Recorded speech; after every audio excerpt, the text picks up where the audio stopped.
So I had to keep going. If I stopped and folded, they win. I was determined that I'm not going to allow them to win. You might get me a little bit, but you ain't going to succeed. Now, one of the topics that you dealt with is bullying. Why did Lynnette want to focus on bullying? Because it's a national epidemic. It's not just with kids. We got kids that are committing suicide, but we also have adults that are committing suicide because of pressure, people that are not happy. Social media is a deadly weapon. It's a good thing, but then it's a bad thing.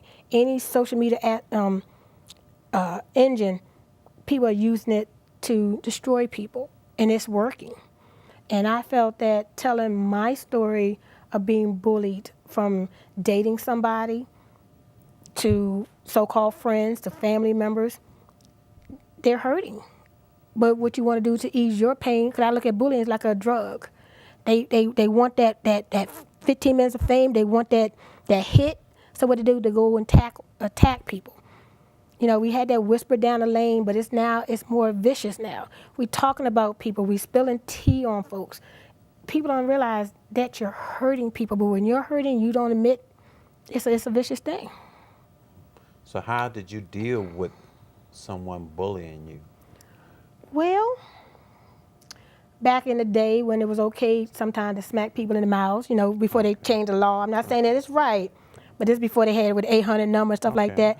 You could people fighting with hands and stuff. Now you got Correct. people are fighting with guns and they don't know how. You man enough to woman enough to say something about somebody, but now you're not man and woman enough to handle the situation or have somebody tell you about yourself. What I just done was either I cut you off, I pretend like I didn't see you, or I would sometimes, now I'm better at it, I would put you on blast. You know what I'm saying? To get you to stop. I can't remember the scripture that's in the Bible, but it says if you have a problem with your brother, confront them. If it does not stop, you get a mediator. If they can't stop, you take it to the congregation. By the time that happens, it's already blown because somebody already went somewhere and talked about it and did all this, and it went out of hand. It came from being this to now being off the chain.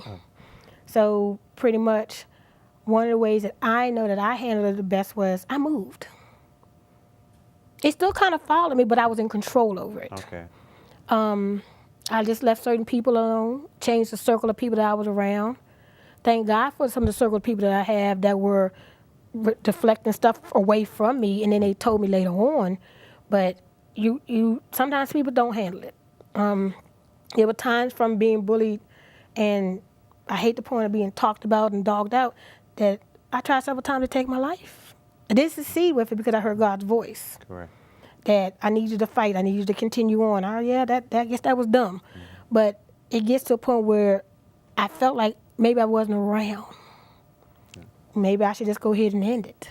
Because people don't realize how bad. And then when you have people that are your friends, homies, your ride or die people, they're the ones that's hurting you. So-called family members. I have people now, we're talking about it's blood thicker than water. Right now, water is thicker than blood, but sometimes the water is worse than the blood. Correct. So it's best to either just find that small circle that believes in you and pushes you up, sees with you when you fall, and don't have no problem with the constructive criticism, and we keep it moving. Now, when a bullying takes you to that stage, whereas mentally you're thinking about taking your life, how do you come back? You know what I'm saying? It's like, because now you've made your mind up that you want to give it away. You're tired of the bullying. You're tired of what's going on in your life, and you really want to just get away from reality. Wow. I can give you an example. Was going through a real bad divorce and had one of his friends that was trying to physically attack me. Okay. I was literally fighting a man, and I had no help. I had some female help, but I didn't have help. Correct. And it got to a point where when he left me with nothing. And one morning, we had just built a house. My mom was living with us, and she was like, I need you to help me pay the bills. And I was like, well, wait a minute, let me find out. I'm swiping the credit card, trying to get money. I don't have any money. I'm broke. I don't have nothing. And I also ride motorcycles. And one thing they told us not to do is get on the bike when your mind is messed up. About 3 o'clock in the morning when I was living in D.C. And I rode up to FedEx Field, and I was riding around doing my personal best, like 80, 90 rounds. I'm like, wait a minute, nobody see me. And I just told some friends I got a new job, but something was wrong. I could not get happy about it. Pulled over, and I started texting to everybody. Thank y'all. I can't do this no more. This, I told you it was going to happen. I just can't. I ended it. And I sent it out. My phone blew up. I shut it off. And I went back home, and I went down by the water. I was like, why is this man sitting here? And it's a little spot. And I went on, parked my bike at the pier, the dock, and I walked. And I sat there, unlocked my phone, took some pictures. Those were going to be my last pictures. And I said, well, what if I ride my bike in the water? So I'm looking at the bike, looking at the water, looking at the bike. And as soon as I got up, put the phone down, and stepped on the board, I heard a pop. And God said, let me show you what your life will be like. Let me show you your funeral. And I'm laying in the casket. And when I was married, it was my mom and my husband. You know, everybody stands up and greets everybody. Okay. And I had everybody that knew me from Lynnette. I still have some cousins. My maiden name is Tosin, so they call me Toast. That they still 50 and they still call me Toast. That's another story. From Toast to Lynnette. My ride name is Cinnabon to Buns to if you got to know me from my ride name, you got to know me as Lynnette. And they all said what I'd done for them. And at the time, my mother, my husband said, I know that's what type of person she is. And I sat up and I said, oh, hell no. I said, just like that. Neither one of them know about me. And I said, for now on, God, me, myself, and I will give you the highest praise. I don't care about my mother, my husband, friends, family, but I don't care about nobody. For now on, I will give you the highest praise. I lost 120-some pounds from going in depression. Okay. And I pissed everybody off because I listened to the man talk for almost an hour and a half to a friend of mine when we was on MySpace. I'm listening and texting. She's like, don't say nothing. I listened. And he said I was going to be nothing. I wasn't going to get my hair done. I wasn't going to mount enough. I had no money, no nothing. And God made it like I was a millionaire. I had a car. I had my hair done. And people say, just get your hair done. I'll pay later. I lost weight, new clothes, the whole 9 yards. And everybody was like, well, I thought you said she was broke busted. I thought you said she wasn't going to be. He got mad. My husband got mad. Everybody got mad. But I'm walking around like I'm $1 million. Correct. And I heard God speak. And it's something when you hear God speak, it's a totally different voice. And those are the times that I made it. You know, I could have just went on, but was I gonna let them win? You let the people win when you succeed and do it. Correct. So when Lynnette looks in the mirror today, who does she see? Oh my gosh, who do I see? I see a amazing, phenomenal, outstanding. Still got issues. You know, I'm not perfect. Well, you know what I'm saying? But there are some people that think that they're perfect when they see themselves. Still healing. Still learning for love. You know what I'm saying? Looking for appreciation, but the appreciation is now from herself.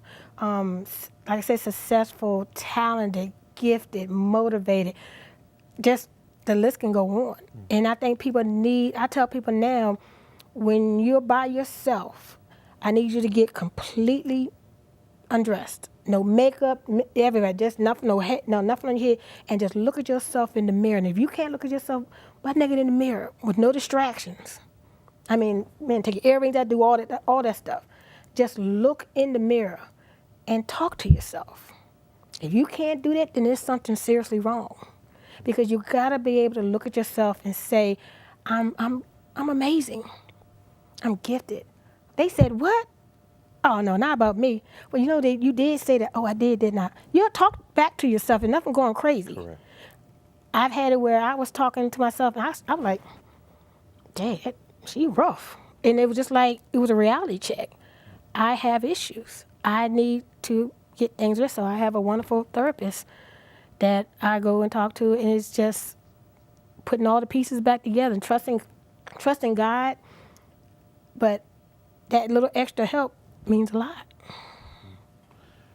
So being that beautiful young lady that you have, when you talk to especially younger kids, how do you get them back to that, that's showing them that they are a special individual?